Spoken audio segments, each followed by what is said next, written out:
بسم اللہ الرحمن الرحیم۔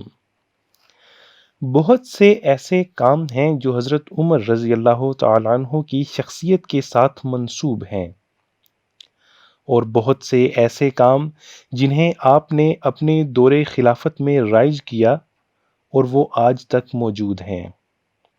آئیے ان میں سے کچھ کا ذکر کرتے ہیں۔ حضرت عمر رضی اللہ تعالیٰ عنہ وہ پہلے شخص ہیں جنہوں نے اعلانیہ ہجرت کی۔ آپ وہ پہلے شخص ہیں جو امیر المؤمنین کے لقب سے ملقب ہوئے۔ آپ وہ پہلے شخص ہیں جنہوں نے ہجری تاریخ مقرر کی۔ آپ وہ پہلے شخص ہیں جنہوں نے لوگوں کو قیام رمضان کے لیے اکٹھا کیا۔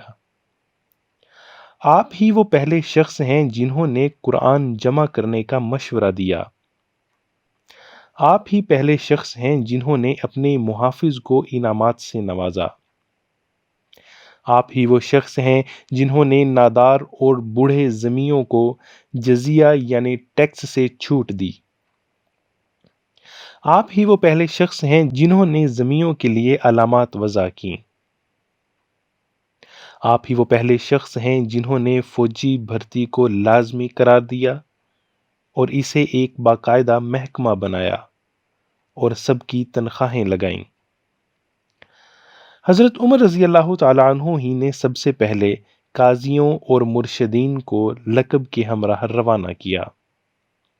حضرت عمر رضی اللہ تعالیٰ عنہ نے ہی مکتوب شکل یعنی ریٹن فارم میں فیصلے کرنے شروع کیے۔ آپ ہی وہ پہلے شخص ہیں کہ جنہوں نے قائدین اور والیوں کے لیے مجلس مشاورت قائم کی۔ حضرت عمر رضی اللہ تعالیٰ عنہ ہی وہ پہلے شخص ہیں جو راتوں کو لوگوں کے احوال معلوم کرنے کے لیے گشت کیا کرتے تھے۔